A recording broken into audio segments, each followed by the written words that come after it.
Welcome, ladies and gentlemen. I'm your host, Locum23. You're joining me for Rules of Engagement, Book 2, Chapter 17, Starry Night. Now playing as Nicole, the streets of LA taunt you as you gaze out of the cab window, desperately searching for Audrey in the sea of faces. How am I supposed to find Audrey in this huge city? Suddenly, the glint of a large sign catches your attention. Los Angeles Police Department. The police would definitely have resources to help me find her. Next to the police department, you see a small cafe with free Wi-Fi. Or I could just see what I can find out online. Want to see Mira, Riza, and Nick from The Most Wanted? Visit the LAPD to get their help. Mother of Christ! Well, I know what Diamond Edition we're doing next. See what I can find online. You tell the driver to pull over and then pay him before heading into the cafe. You know, Pixelberry, that was a dick move. That really was a dick move. Hopefully I'll find some kind of clue as where she is. After getting coffee, you plop yourself into the first available chair and begin your search. A little while later, you feel your eyelids begin to droop. I need more caffeine. More time passes and soon you're surrounded by empty paper cups. This is impossible.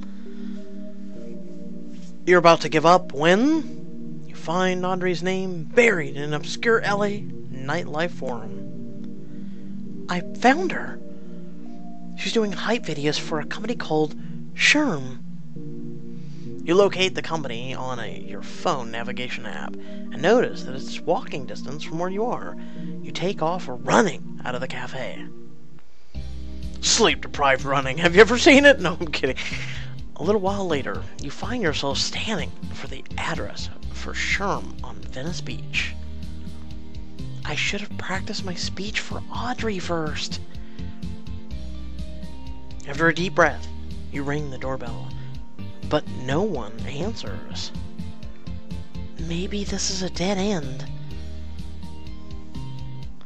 You turn around and see a man with shaggy hair waving his arm at you. Yo, over here. Are you with Sherm? Name's Todd. I make the magic happen. Who's asking? Nicole, I'm a reporter doing a story on your company. Just looking for a missing friend. A private investigator. Just looking for a missing friend. Bummer. I totally get it. My business partner has been on his cruise all summer. He's also my best bro. I really miss him. Which cruise? The Emerald of the Sea? Or Ocean? Or the Ember of the Sea? Dude! That's it! Did he hire a woman named Audrey? Yeah, he did. Trippy. Are you like a psychic or something? No. Do you know where I can find Audrey? Chad got us a gig over at Cordelia Towers. Audrey's shooting the hype video for us tonight. It's gonna be epic. Thanks, Todd. Later, dude. You turn around and leave, eager to get back to your hotel room. Hey! I thought we were having a serious convo here! You poor thing. You jog down the boardwalk. Sorry, I've gotta hurry and change before tonight. But the conversation! Later that evening, the LA skyline stretches out all sides as you stand on the rooftop of the Cordelia Towers. Glamorously dressed stars and starlets laugh and dance beneath the dark, clear sky of a city illuminated by light. You self-consciously smooth down your own dress. Whoa, it's hard to believe Audrey's a part of this life now. I'm glad I packed this dress, which, holy shit, is that a nice looking dress? And you really went from nerd to beautiful in like 2 seconds. Anyway. A flash of blonde hair over by the cabana catches your eye. Audrey? Dozens of people stand between you and Audrey, and you try to move through the crowd as quickly as you can. Suddenly, a waiter carrying a large tray of food steps out in front of you. Crashing the waiter, dive towards the bowl, wait for him to pass. Waiter moves around you with ease, balancing his tray of mini quiche expertly. That looks amazing! You swipe a mini quiche from the tray and pop it in your mouth. I believe I'm pronouncing it correctly. Quiche? The crowd shifts in front of you and you'll find yourself in front of a large camera. The lens drops down to reveal the person holding it. Nicole? Audrey! Before you say anything, please understand I had to leave to pursue my dream. I'm so sorry. Knowing you had altered my entire world.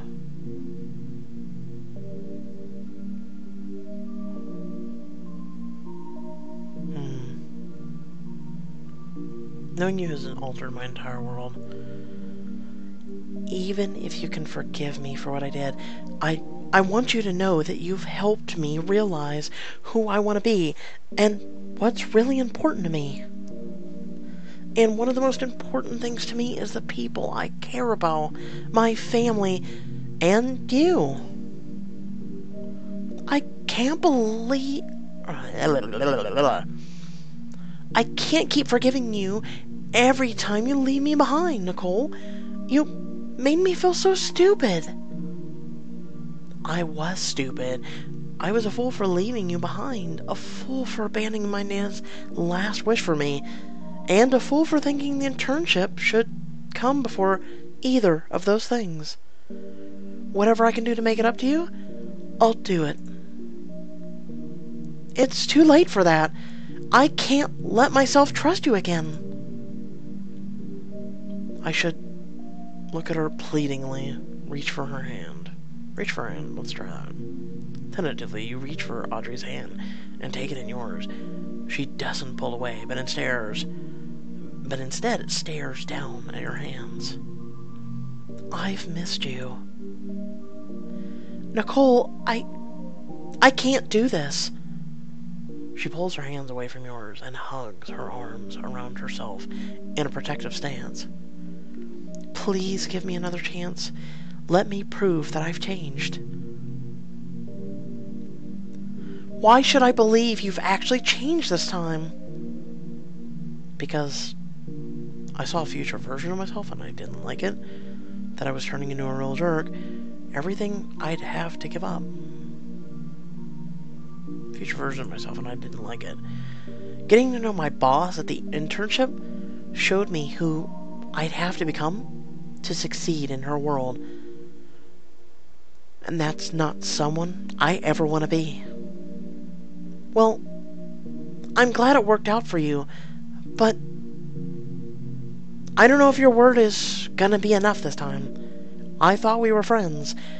I thought that meant something to you. It meant something to me. It did mean something to me. You make me feel like I can do anything. I've done so many brave things that I wouldn't have done before we met. I want to believe you, but I'm not sure I can. Audrey? Well, thanks for getting dressed up. You look nice. You avoided disaster on the roof and looked good for Audrey. I didn't even pick my outfit, but okay. Thanks. I wanted to, blend in. Anyway, you should go. I've got work to do. Audrey turns her back to you and starts to walk away. Audrey, wait! Please. You reach for her, but she's already slipped away into the crowd. I can't believe this is how things will end between us. Music pounds in your ears as the crowd comes back into focus, only to blur again as the tears fill your eyes. No, that's the old Nicole talking. I can't leave until I make things right and find a way to prove to her I've changed. Glance over at the live band performing and get an idea. After waiting for your current song to end, you head over and call up to the performer on stage. Excuse me, do you have a minute? Oh my god, it's Jamal. Yeah, you a fan of the J-Hundreds? I'm here to ask a favor. Being straight with me? I like that. What you need? I need to borrow the microphone for a minute to ask someone to give me another chance. The mic is strictly for busting rhyme. You want to say it in a song form? Sure. Can your band play salsa music? Back in the day, we got some club odd gid. Got the Latin dance club or two. If I sang a salsa song for Audrey in front of all these people, maybe she'd remember how much fun we had at the salsa dancing together. So, what you gonna do? Let me guess. Ooh! No, I'd probably make a fool of myself. Never mind. I'll just go hang out here for a while. Maybe Audrey will give me another chance. Hope y'all get a second chance. Yeah, thanks. Pixelberry, you are giving me a brain aneurysm. The band launches into their next song, and you let yourself get lost in the crowd. Like, I'm serious, I'm having a brain aneurysm right now. The rest of the evening slips away as you wander the rooftop alone, searching for another glimpse of Audrey. As the crowd thins, you pull the ticket that you bought at the airport this morning out of your pocket. I doubt Audrey will want to go back with me now, but I've gotta give it a shot. You take a deep breath and gather your courage to find her again, only to look up and see her standing right in front of you. You're still here. Of course. I still haven't forgiven you. I know. But if you change your mind and decide to let me spend the rest of the summer earning your forgiveness, here's a ticket to go back to the cruise with me tomorrow night.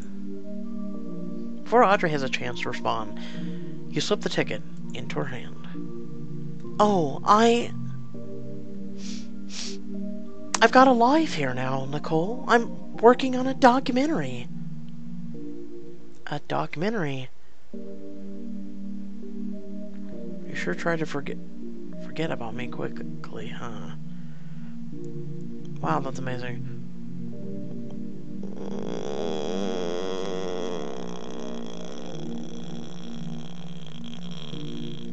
This one's difficult. I'm gonna go with wow, amazing. Thanks.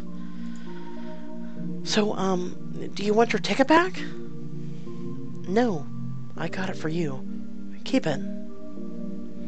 Audrey tucks it in her pocket and looks away uncomfortably. Well, good luck on your documentary. You head toward the exit slowly, hoping Audrey will call out to you. But she never does. The next night, you stand alone at the airport, looking out the window at the tarmac where your plane awaits. Maybe Audrey is just running late. Final boarding call for flight 221. Or she was never coming at all. With a sigh, you gather your things and head towards the door to Gate B. You're about to hand over your ticket when you hear a familiar voice calling your name. Nicole, wait! Audrey?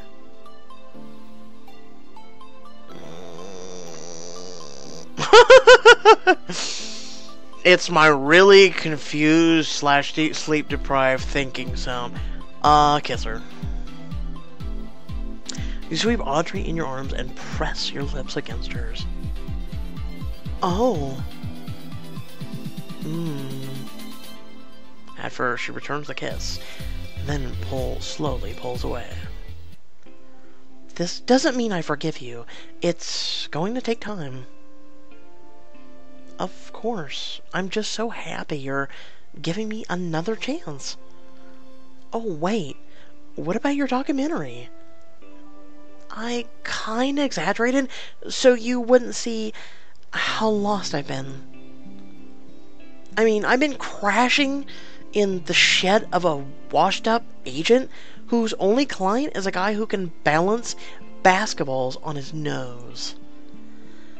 I want to make a documentary, but haven't really found any good material yet. You know what your documentary should be about? The List. What do you mean? Documenting a series of adventures is right up your alley. Plus, neither of us would have to give up anything. You'd be making your documentary, and I'd be finishing The List. We'd be able to do both. Together.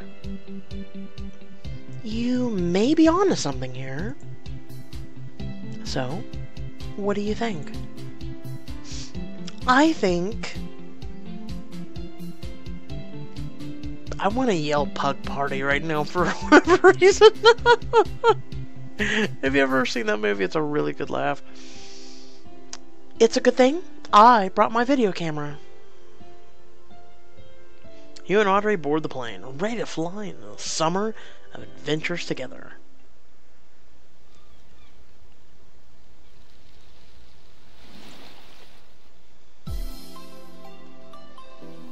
Now playing skating. The cruise sponsored charter plane has landed in Casablanca, Morocco. You arrived at one of the Williams' favorite restaurants after exploring the marketplace in the Median. I've never seen so much argan oil in my life. I can't wait to put it in my hair. William pats his own very short hair fondly. Not if I steal it first. Never. You look around, admiring the restaurant interior. Feel free to screenshot that if you'd like. And going. Soon after, the waiter comes around with a pot of Moroccan mint tea. Ah, wonderful. Watch as William puts teaspoon after teaspoon of sugar in his teacup. Oh, that's a lot of sugar. Oh yeah, just how I like it. I'm glad you're open to try things the local way. You really have a thing for sweet drinks, don't you? Espresso in Venice, mint tea in Casablanca. You got me. I could only consume things that increase my blood sugar level. You seem to choose wisely. You're a beautiful mix of French and Darja, the local Arabic dialect around the restaurant. Always love coming out here. The culture, the mix of languages, the Morocco is one of my favorite places. Someone seated in the corner of the room catches your eye. Oh, there's Violet. She said she would be here.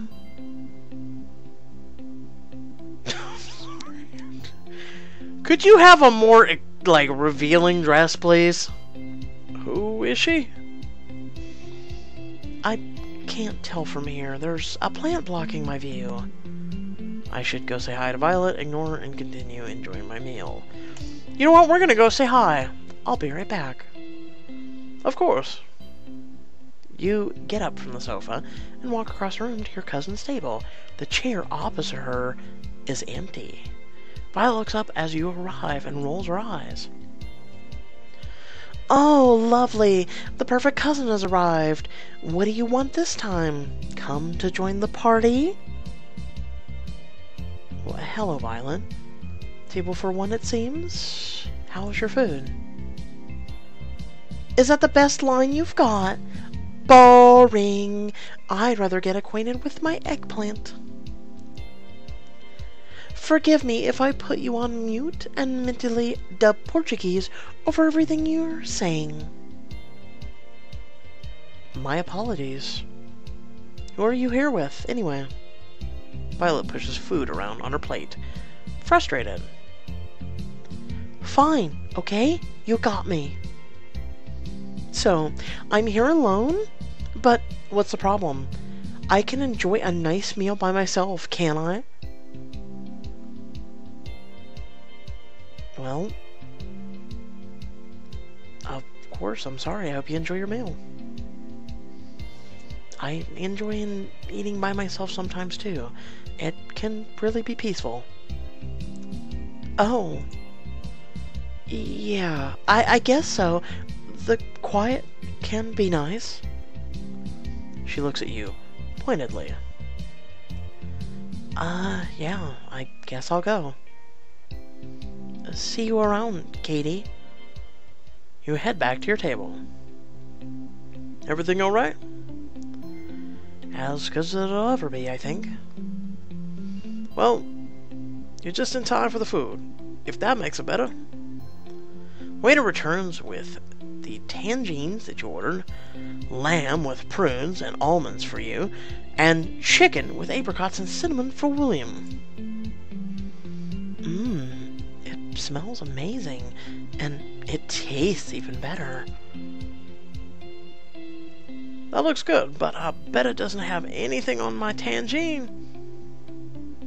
I'll let you share some of mine if you share some of yours. Deal. Nice negotiating with you. Negotiating? Wow, my brain took a fart. You laugh as you try each other's dishes. Midway through your meal, William sits back, staring at you. What's up? You know, Rashad was pretty against me coming out here. Oh? He feels like you're a distraction from my work. And how do you feel? I believe that work is a distraction from you, which presents quite a conundrum. My work is one of the main passions, and I don't know what I would do if I had to choose. Do you think that my work-life balance is going to be a problem for us? Yeah, it's still going to be a problem. Boy, you need to quit your job. We need to have 5 kids, and we're just done. I'll learn to adjust. It's okay. I'm gonna go with the middle. I'll learn to adjust. I know that we both have our own careers and lives going on, and that we'll have to compromise. I know it'll be hard, but maybe we can figure it out. Consider it gone. Wait, what? Consider what gone? The long hours, my workaholic tendencies, I don't need them.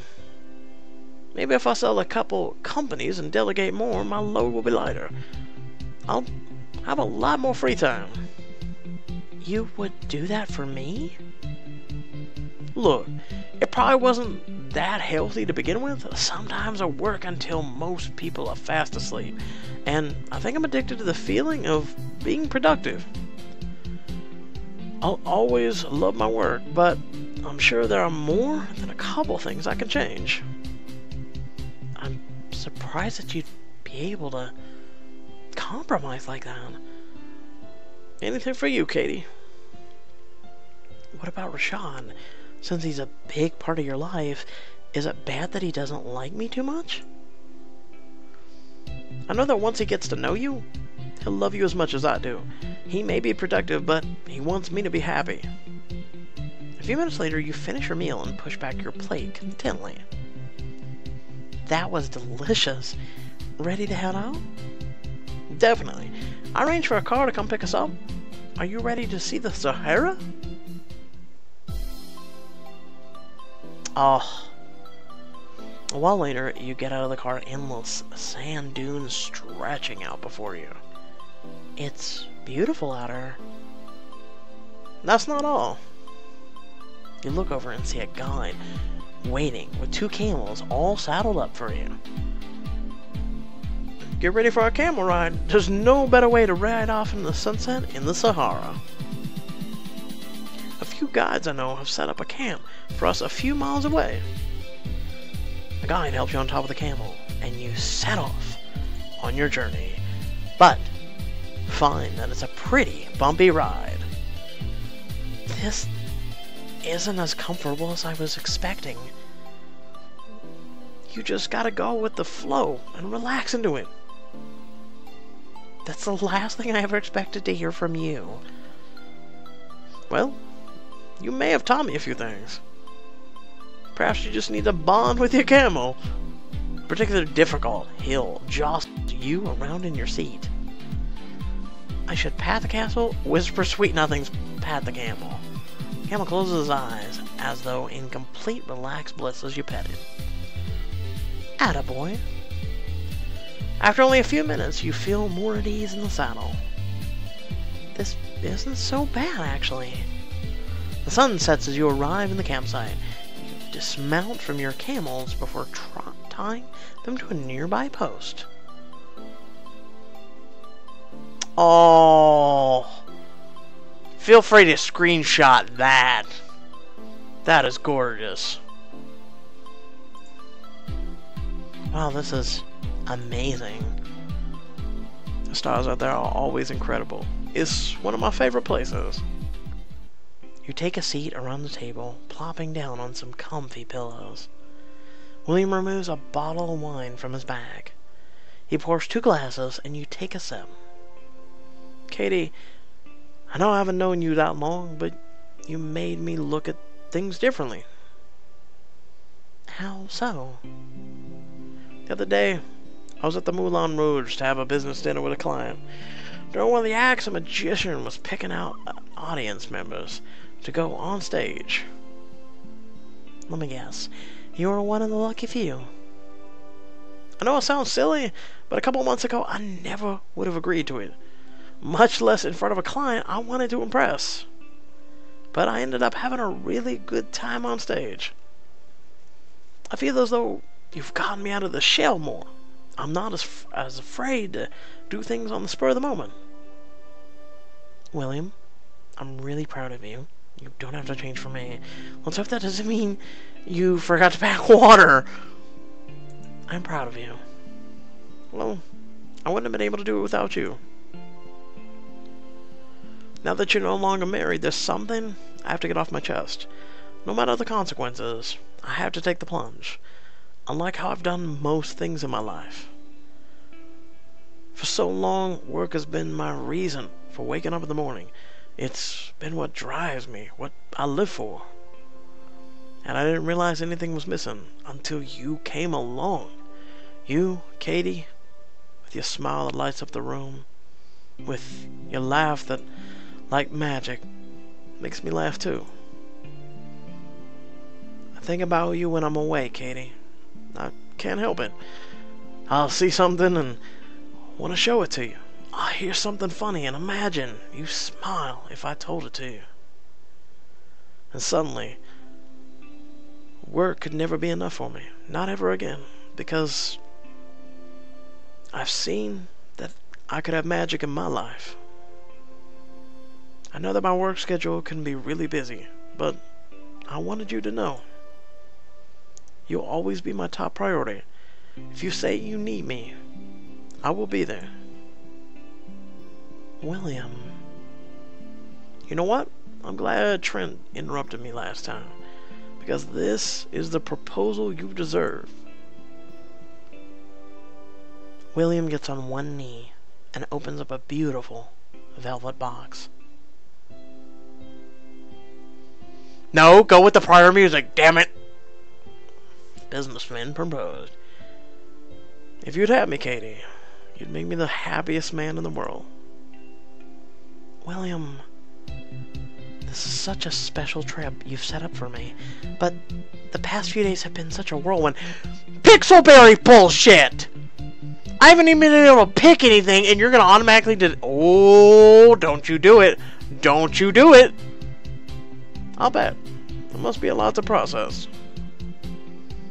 I know there's a lot riding on your inheritance task, but there's no reason why I get to spend a couple days or weeks planning the proposal, and you only get a few seconds to decide something life-changing. Take your time. We can just enjoy the rest of the night. You know what, Pixelberry? Really? Dean proposes, we have to tell him, I'll think about it. Leo proposes, we have to think about it. William? Screw you, William. Just screw you. Pixelberry decided for us.